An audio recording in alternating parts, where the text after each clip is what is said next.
Haunted house 2 भाग 01 एक अनसुनी कहानी। आखिर वो कौन थी? उसका मकसद क्या था? कैसा था वो डर, वो साया, वो एहसास जो हर वक्त, हर पल दिख रहा था राहुल और शोभा के आसपास? क्या ये था उनके मन के वहम का परिणाम या फिर किसी सच का आभा? हॉन्टेड हाउस के दूसरे सफर पर हम फिर जानेंगे ये रात। जैसा कि हमने हॉन्टेड हाउस के पिछले वेब सीरीज में पढ़ा कि रागिनी और विकास इस अनजाने डर से अपना पीछा तो छुड़ा चुके थे, लेकिन जाने अनजाने उनसे एक बहुत बड़ी गलती हो चुकी थी जिसका खामियाजा किसी और को भुगतना था, और वो थे राहुल और उसकी पत्नी शोभा। राहुल और शोभा दोनों ही इस अनजाने डर से अभी अपरिचित और अनजान थे। नई जॉब, नया शहर, नए लोग और नई नई आबोहवा, और उस पर राहुल और शोभा की तो अभी अभी शादी ही हुई। वो दोनों अपनी नई जिंदगी में बड़े ही खुश थे। उनका दिन बहुत ही अच्छा कट रहा था। तभी एक दिन राहुल अपने घर का डोरबेल बजाता है। ट्रिंग ट्रीग ट्रिट्रंग ट्री। राहुल कुछ देर तो इंतजार करता रहा, लेकिन जब उसे कोई उत्तर न मिला तो वो तिबारा बार बार डोरबेल को प्रेस करने लगा, लेकिन फिर भी जब उसे कोई उत्तर न मिला तो वह अपनी बैग से दूसरी चाबी निकालकर बाहर से ही दरवाजे का लॉक खोल दिए। दरवाजे से अंदर जाते ही राहुल ने अपनी पत्नी शोभा को आवाज दिया, शोभा, शोभा, अरे शोभा कहाँ हो?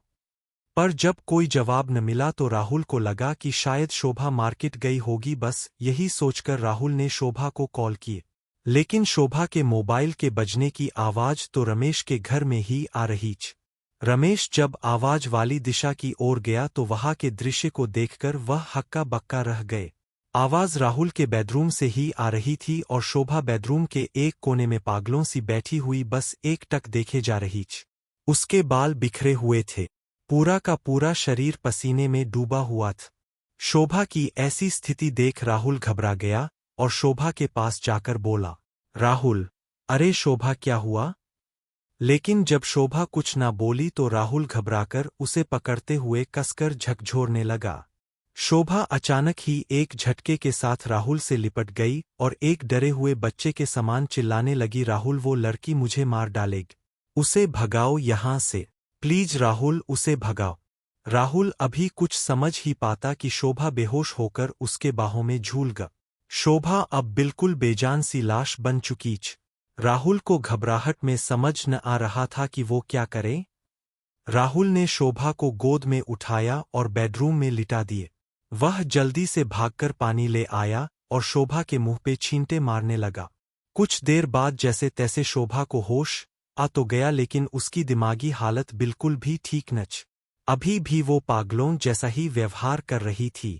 जब राहुल के कुछ समझ न आया तो उसने कॉल करके पास के क्लिनिक से एक डॉक्टर को बुलावा लिए।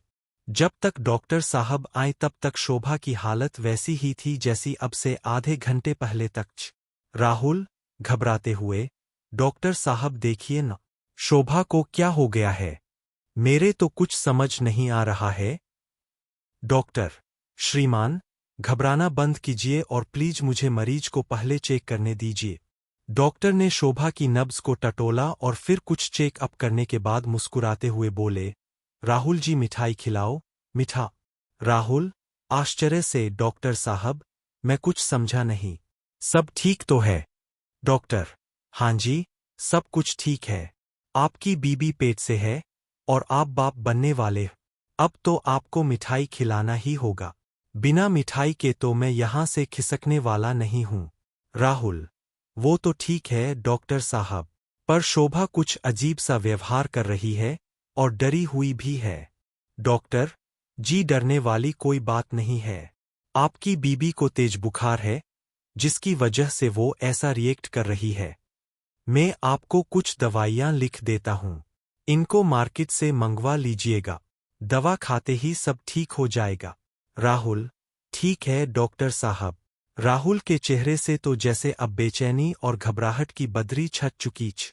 अब उसके चेहरे पे खुशी की घटाएं साफ साफ देखी जा सकती थी। राहुल के खुशी का अब कोई ठिकाना न था। अब वह बाप बनने वाला था, बस यही सोचकर वो मन ही मन प्रसन्न हो रहा था। डॉक्टर साहब के कहे अनुसार राहुल मार्केट से दवाइयां लेके आ चुका था और शोभा को खिला भी चुका था। पर अगले दिन बुखार उतरने के बाद भी शोभा एक ही चीज राहुल से बोलती थी कि वह लड़की उसे मार डालेगी। राहुल, शोभा तुम्हें क्या हो गया है और कल से तुम ये क्या अनाप शनाप बके जा रही? तुम्हें कौन सी लड़की मार डालेगी और क्यों? शोभा, मुझे पता नहीं, पर वो मुझे मार डालेगी। राहुल, गुस्से से चिल्लाते हुए, शोभा अब तुम मेरा दिमाग मत खराब करो। कल से तुम्हारा ड्रामा मैंने बहुत देख लिया है। अब बस करो। शोभा, नाराज होते हुए, तो आपको ये सब ड्रामा लग रहा है? क्या मैं आपको पागल दिखती? राहुल, मैंने ऐसा कब कहा? लेकिन तुम बात ही ऐसी कर रही हो। शोभा, मैं सच कह रही हूं। राहुल, ठीक है, तुम सच कह रही हो तो वो लड़की कहाँ है जो तुम्हें मारना चाहती है? शोभा, वो इसी घर में रहती है। मैंने उसे कल दोपहर अपने सपने में देखा था। राहुल, क्या बकवास है? सपने की बात को लेके तुमने अपना और मेरा दिमाग खराब कर रखा है। शोभा, आप समझने की कोशिश करो, वो एक बहुत ही डरावनी लड़की छ। उसने खुद ही बोला कि वो इसी घर में रहती है। राहुल, शोभा, मुझे तुमसे ये उम्मीद न थी कि तुम ऐसा करोगी।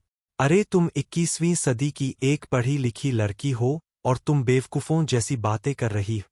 शोभा, आपको मेरी बातें बेवकूफी लगती है। राहुल, प्लीज शोभा, मुझे अब इसके बारे में कुछ भी नहीं सुनना। शोभा, पर राहुल। राहुल, पर कुछ भी नहीं। मुझे अभी बहुत जोर की भूख लगी है। जल्दी करो। शोभा, ठीक है।